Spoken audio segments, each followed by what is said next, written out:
This is the first of a series of videos that we're going to use to prep our understanding for cellular respiration. Cell respiration is one of the major energetic pathways in living organisms. It's how we get energy from the food we eat. Before we can really get into the specifics of respiration, however, we need to understand how energy is moved throughout your body. And so we're going to start today by talking about endergonic and exergonic reactions. Endergonic and exergonic reactions are the two categories of chemical reactions. Endergonic reactions are chemical reactions that require an input of energy in order to occur, while exergonic reactions are the opposite. They are chemical reactions that overall release energy when they occur. So endergonic reactions require energy, exergonic reactions release energy. It is very, very common in your body to couple endergonic and exergonic reactions together to achieve different results, to release energy and then use that energy to do something else. So let's take a look at how this works. So energy coupling is, as I said, a very, very common method, and there are a couple ways that we do this. The one we're going to look at in this video is using the ATP molecule as a storage method between energy couplings. So on one side here, we can see exergonic reactions occur, and when the exergonic reaction occurs, energy is being released by the chemical reaction. An example of this is phosphorylation. Okay?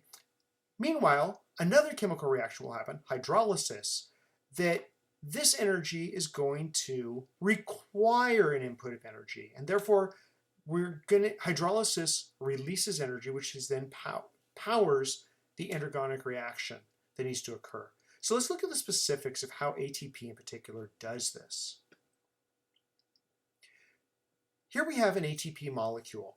And if you think back to what you learned earlier in this course, the ATP molecule is made up of a nitrogen base, a sugar, and this is ATP, adenosine triphosphate, so this is deoxyribose, is our sugar, our nitrogen base, and then it's triphosphate, which means we have 3 phosphates here.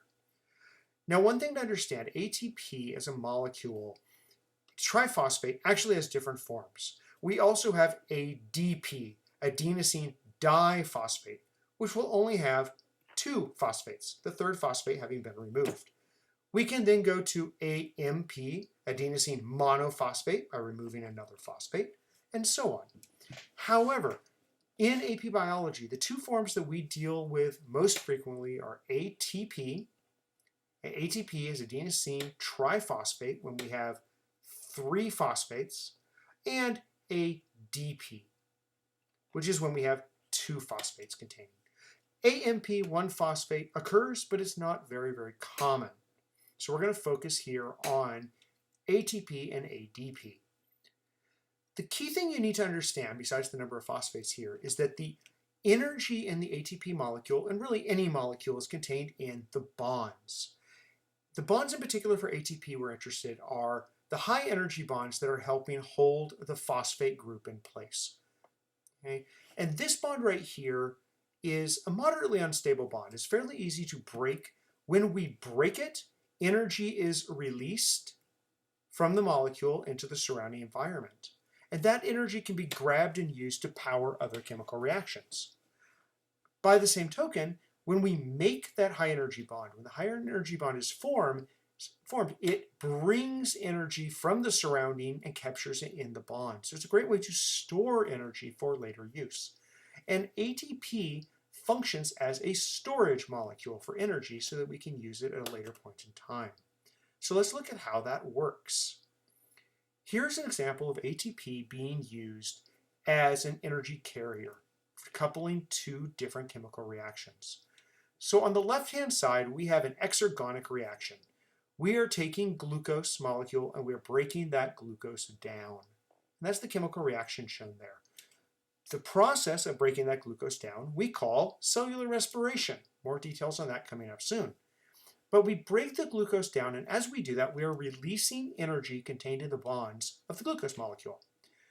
Well, every time we break those bonds, energy is released into the surrounding environment, but we want to be able to capture that energy and store it for later use, and we're going to use the ATP molecule to do that.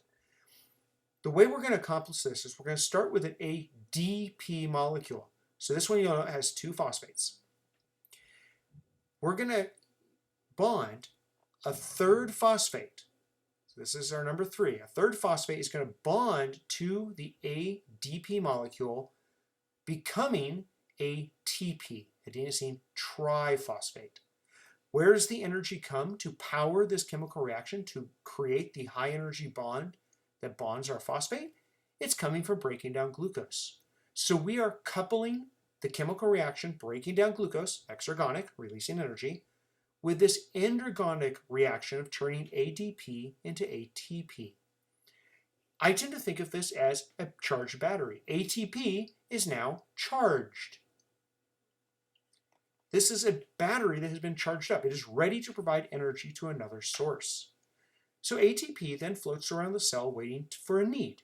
When your cell needs chemical energy, it will take a nearby ATP molecule and it will break off the phosphate. It will break that high energy bond. This is an exergonic reaction that is turning ATP into ADP and a phosphate broken off. That releases energy into the surrounding environment. And that energy is then captured and used to power another endergonic reaction. In this particular example, protein synthesis. So we are going to take a number of amino acids and we're going to bond those together, forming peptide bonds. We're going to bond a bunch of them together to create a protein. So as you can see here, endergonic and exergonic reactions are coupled together. Exergonic reactions release energy that are then going to use to power endergonic reactions. Often, the reactions that are releasing the energy and the reactions that we want to use the energy for do not happen at the same location or at the same time. And so ATP acts as a rechargeable battery. In the ADP form, it is uncharged. Exergonic reactions in the environment are used to charge up ADP, so it becomes ATP. It is now charged, and it stores that energy until it is needed to power another endergonic reaction, at which point the phosphate will be broken off, ATP will be returned to being ADP, and the energy given off in that exergonic reaction will power our next endergonic reaction, producing a new protein or some other form that required energy. So ATP is an energy storage molecule that is commonly used in our bodies, and we're going to see that in action when we talk about cellular respiration and photosynthesis. So hopefully you have a better understanding now of how energy reactions, endergonic and exergonic, can be coupled together to use energy from one reaction to power the next.